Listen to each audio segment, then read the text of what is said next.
નમસ્કાર, પાટનગર નેટવર્ક ન્યૂઝમાં આપનું સ્વાગત છે। હું છું દિવ્યા, આપની સાથે નજર કરીશું નેટવર્ક ગુજરાત ન્યૂઝ પર।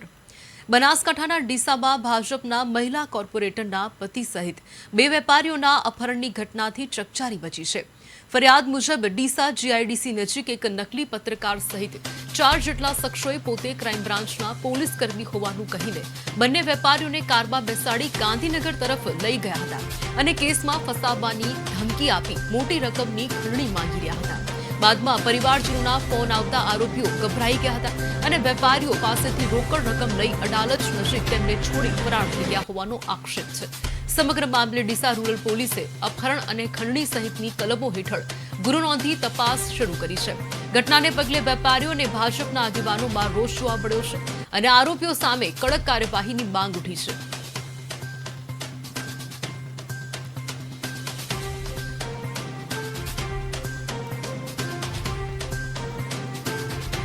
મારું નામ પરેશ મહેશભાઈ કાનોડાવાળા છે। હું ડીસા જીઆઈપીએન ઇન્ડસ્ટ્રીઝ પ્લોટમાં જય ગોગાજી ટ્રેડર્સ નામની પેઢી ચલાવું છું। ત્યાં હું મારી પેઢી પર બેઠો હતો ત્યારે જગતસિંહ પત્રકાર આવ્યા હતા અને પત્રકારે મને બહાર બોલાવેલો હતો, પણ હું મારા ધંધાના કામથી બહાર જતો હતો ત્યારે એમને મેં કીધું કે હાલ મારે કામ છે, હું બહાર જઈ રહ્યો છું। પણ એ સમયે એક અજાણી ગાડી વરના ગાડી હતી, જે વરના ગાડીના અંદર બે ઈસમો બેઠેલા હતા, 2 કે 3 હશે, મને અંદાજે ખબર નથી, પણ એવા ઈસમો હતા અને એમને કોઈક ઈશારો કર્યો।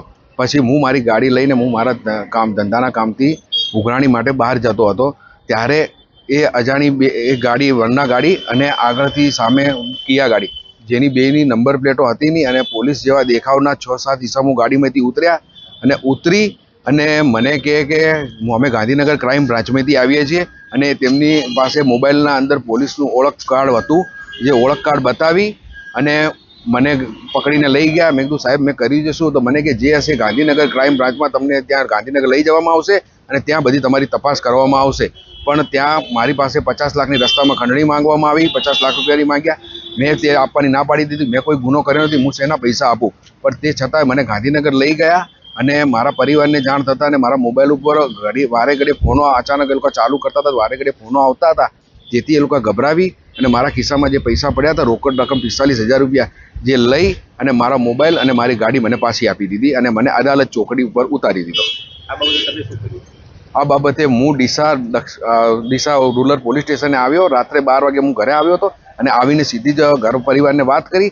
ઘર પરિવારની જોડે બધી ઘટનાની વાત કરતા જેમને મને પોલીસ સ્ટેશનમાં FIR ફડાવવાની વાત કરી, તો હું રાત્રે પોલીસ સ્ટેશનમાં FIR ફડાવી।